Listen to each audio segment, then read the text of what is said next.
Yeah, things. we do. Welcome to Holistic Kid Show. My name is Zane. And my name's Abdullah. We are the Holistic Kids, here to educate and empower us kids from the inside out. Are you guys ready for the next guest? I am. So who are we talking to today? Today we are going to talk to a parenting expert, so she knows us kids inside and out. Oh, That's scary, right? that's scary. Does she know all of our tricks? I think that's what a parenting expert does. It's trying to help parents understand us kids, if they can. Today it is our honor to talk to Miss Sue DeCaro. Miss Sue is a parent coach, educator, writer, and motivational speaker, a mom and a grandmother who is focused on conscious living and parenting. As a coach, she supports parents and families worldwide in navigating through life's daily challenges, helping individuals to grow, thrive, help people deeply connect to themselves, to their children, and, of course, to the world around them, creating a better future. She does a lot of writing for magazines, comes on TV like Fox 29, Good Day Philadelphia, and The Dr. Nandy Show. Yeah, she does a lot of writing for magazines. Yeah, she does. And she was actually on the same episode we were on. So nice to see you again, Miss Sue. Since we saw you, I think we have grown a couple of inches. At least. Yes, for sure. Thank you so much for having me, guys. I'm excited to be here with you.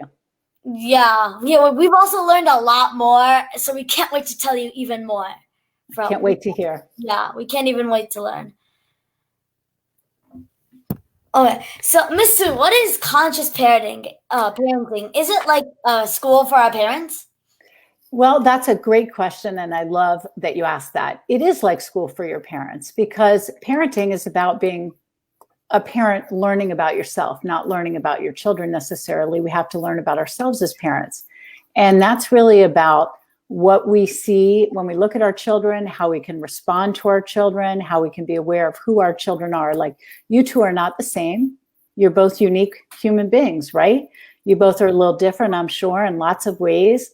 That is about your uniqueness. And every child is unique and has beautiful gifts. And we as conscious parents need to be aware of each child and what they bring to the table so that we can help them to grow and thrive, not just physically, but mentally, emotionally, all those things I know you guys know about, because you have a beautiful, conscious mom. So, Miss Sue, you talk about building connection. Can you explain to us kids what that means? Well, just before we came live on the show, you guys were hugging, and it was just a beautiful connecting moment. So connection is really about when we're able to, as parents with our children, to engage in a relationship where we aren't distracted. Have you ever seen a parent hold a cell phone while they're talking to their kids? You ever seen that? Yeah. So that's distraction, right? Have you ever held a cell phone or held something in your hand while you're talking with somebody? No, but I have seen kids talking to their parents while holding a cell phone too. Right. So we're distracted. When we're distracted, we're not actually engaging in the relationship wholeheartedly, right? When we listen to our children and we look at them and we make eye contact, we're actually engaging in a connected relationship, and we appreciate what they're sharing. We care about their voice, and we see them and we hear them, and we value what they bring to us in communication and everything else. So that's a little bit about connection. So what does it mean to be part of a family? I'm going to ask you, what does your family look like? What kinds of family type things do you do? We go biking together. And we go biking together, we play games. We do all these fun things. Yeah. And do you feel like you're part of the whole? Yeah. So that's really the feeling of family, that you're loved unconditionally, just loved for who you are, showing up every day, right? Even if you spill your milk all over the floor or spill it all over your mom or wherever, right? You're still loved, right? No matter what. And you're still part of this beautiful family unit, whatever family looks like, Could have two moms, you could have a mom and a dad, you could just have a mom or a dad, or maybe your grandparents taking care of you. But it doesn't matter who those adults are that are leading you and raising you, as long as you feel that sense of love and connection to them as part of a unit. What kinds of challenges are you seeing in families nowadays? Well, what do you think is the biggest challenge? Now kids are all on their screens. You got it. Yeah. So technology is one of the biggest things. And now that many families are homeschooling or cyber schooling, with the way the pandemic is in the world, it's really become something that parents worry about, is that screens are taking over. And, there's a good healthy balance of how much screens we use, right? I'm sure you're all about healthy balances. And using too much is not good for us, not good for the brain development. So parents have a lot of struggles around creating boundaries with technology and just really connecting in a way that really brings the family together, that they see their children clearly and understand their children. Is it really important to listen to our parents? What if someone doesn't? How can they get their how can parents get their kids to listen to them? Well, do you think it's important to listen to your parents? Yes. Yeah. They're older than us. They're older, so they maybe have a little more wisdom, right? A little wiser. But I think listening goes both ways. So one of the things that's important for parents is to listen to their children, right? Because if we don't listen to you without a screen in hand, like really listen, how can we expect you to learn that listening skill if we're not showing you and modeling? So it's really important that parents listen very intently to their children and show their children what that feels like. And then, of course, request the same in return. And, some kids hear differently, right? Maybe you like your mom to sit down next to you or in front of you and talk to you eye to eye. Maybe you want your mom to be in a different room and you don't really need that eye to eye contact to hear her. So it's really listening to your child based on how your child needs to be heard. It works both ways, the child and the parent. So us kids need to communicate with our parents. You betcha. Yeah. You need to share lots of things, and as conscious, everything. You need to share all the things that are going on. I mean, maybe there's a few secrets you keep, but nothing big, right? But it's important because how can parents guide you and support you if you don't share? So for example, let's say, I don't know, what would be something that you might have done that maybe mom or dad wouldn't approve of? Can you think of anything? It's okay to share. Huh? In the past. In the past. Yeah, of course, not today. So what have you done? Give me a little tiny tidbit. I wasn't washing my hands, but this was before the pandemic. Okay. So perhaps your mom said, it looks like you're not washing your hands, right? To be honest and share. Maybe you just felt too tired and you didn't feel like putting your hands under water. Maybe they were dry, right? Sometimes that happens. So this type of communication is important, and it's important for us as parents to show up and not get mad, right? I'm sure knowing your mom, she didn't scream at you and say, oh my gosh, you're not washing your hands, right? She was kind and gentle. But this is part of that family relationship that we talked about, is being able to be honest and communicate. You know what? I haven't been washing my hands. That's probably not good. But, I'm too tired and I don't feel like it. Or brushing your teeth, right? We need to communicate these things so parents can help us move forward in a really good way, healthy way. Yeah. My mom keeps telling me that kids do their chores, live more successful lives. Is that really true? Well, I don't think it's going to get you the highest paying job in the world necessarily, but yes, it does help set you up for life. So when I was a kid, I can still remember the chores that I had. I had to empty the dishwasher and take out the trash and make my bed and help around the house. And it makes you part of a family. It makes you realize that there are responsibilities in life, right? Because what if we never did anything? We just expected our parents to wait on us. We would never know how to do the laundry. We wouldn't know how to put dishes in the dishwasher. The skills we learn as children by helping out help us to be successful adults. right? You're going to take those skills with you. Very important. So we all try to get most of our work done in the morning time, usually especially on school days. We would wake up at 7 a.m. and then get all our chores done before school. And we would all have our jobs. My job is to take out the dishwasher and load the dishwasher. My 7-year-old brother does the cleaning and organizing. My 5-year-old brother does the vacuuming. And then we all do the laundry in the morning time. So we are more free the rest of the day. It's so easy. If we can do it, anyone can do it. And what do you learn from those chores? I'm curious. I mean, that's amazing. Can you come over and help me? Because I love the chores that you guys do. It's awesome. What do you learn from those chores? We learn to be more clean, More responsible. Yeah. Yeah, because we learn to be more responsible for our stuff. My mom always says, "Well, I didn't make this mess," so because she does intermittent fasting, so we eat, and then we go and help her out, so it doesn't take an hour or two to finish up, like after dinner. Mm-hmm. That's awesome. Yeah. So these life skills that you're learning will help you in your future, for sure. Yeah. What do parents do if their kids don't want to do chores? Well, do you think every kid is jumping up and down like you guys to help out and do chores? No. No. I mean, I didn't want to do chores as a kid. My kids, when they were young, didn't want to do chores. So I think it's important that parents come to their children and talk about the family and what kinds of things need to be done in the house, because obviously we can't expect the mom or the dad to do everything, right? We all need to help. And so talking with children and empowering children to be part of the conversation about how chores can get done and what they can do to help makes them more willing, perhaps, to be doing the chores. If we just say, you need to do this or you need to do that, kids don't like to be told all the time what to do, right? But if you can have a conversation with your children about it, kids would be more apt to want to participate. Yesterday, it took us only 10 minutes to fold the laundry and put it away.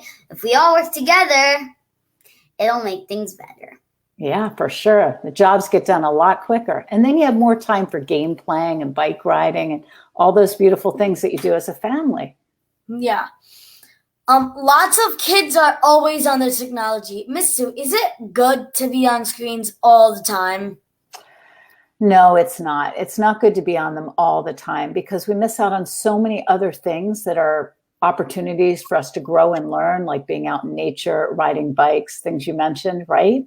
And our brain does not do well when we sit in front of screens all the time. Have you ever noticed that you kind of feel agitated if you're in front of a screen for a long period of time and your mood shifts? Because looking at a screen and sitting for a while does that to you. It takes you away from moving your body, which is really important for brain development. Nature, also important for our brains to develop, just like foods, eating good foods. And so as families, we need to find lists of things that our kids might enjoy with our children, right? Like you guys mentioned bike riding. I'm sure there's a lot of other things you like playing board games, right? And these are the things that we need to have ready to go so that we don't encourage our children to be on screens all the time and we don't allow them to be on screens all the time. We have to create boundaries. So then what can families do about the screen time? So I think boundaries, creating like specific times where screens are used. Do you guys have specific times where you're allowed to use screens? Yes. Yeah. So having that time and then talking with kids in our families about what else they can do. What other things do you like? So if we set parameters, we set time frames on the use of screens, then it's very clear to everyone in the family that we only go on screens between 8 and 9 or, 8 and 10 or whatever the case may be. Right? So we can get out and do other things, go for walks, play board games, build something with Legos or whatever it is you have, right? Be creative. We have to tap into that creative side of our brain. Color, make masterpieces, right? Really important. That's important for our brain, just like healthy food. So spending time with family is super important. What are other ways we can spend more time with our family time together? Well, Sure. I think another thing is cooking. And I know you guys have been in the kitchen. I know you know a lot about food and healthy, holistic ways to, take care of our bodies. And that's one thing that we can teach children now, right? We're all home, we're kind of stuck inside and perhaps outside if you have that area to get out. So what a great opportunity to get off of screens and get into the kitchen and create new recipes and play and have fun in the kitchen. So that's one thing we could do, right? And then families can do masterpieces together. You can get a big board and all take a piece of it and paint or color and bring something beautiful to life that you can hang on the wall. So it's really thinking of creative ideas that we can do outside of technology, right? You don't have to be on the screens all the time. There's so many other rich, wonderful things to do. We love to cook, and we also like to paint. Me too. What's your favorite thing to cook? My favorite thing to cook is Cookies. Chocolate chip cookies. I'm sure those are wonderful, aren't they? Yeah. Yeah. Yeah. I think a lot of kids are bored, agitated, and stressed right now. What can kids do to help help be less stressed and agitated? That's a great question. It goes back to communicating with your parents, right? If you feel stress as a child, you need to tell your parents because they can help you create ways to release the stress. It is a very stressful time. What do you guys do when you feel stressed? Meditate. Meditate, yeah. Yeah. Is there anything else that you do? Take deep breaths and yeah. Yeah, I like to have when I get agitated, I like to just go upstairs in my room and then just have alone time. Mm-hmm. So as parents, we have to recognize this in our children. And again, I'm sure your mom recognizes this in you when you feel agitated or stressed, right? Or behavior changes. And so as parents, we need to find ways like meditation, spending time alone, or maybe spending time together, hugging and maybe giving our child a, foot massage or back rub or something that helps relieve some of the stressful feelings and help them relax and feel calm. It's very important to communicate as a child when you feel kind of uneasy or uncomfortable or stressed.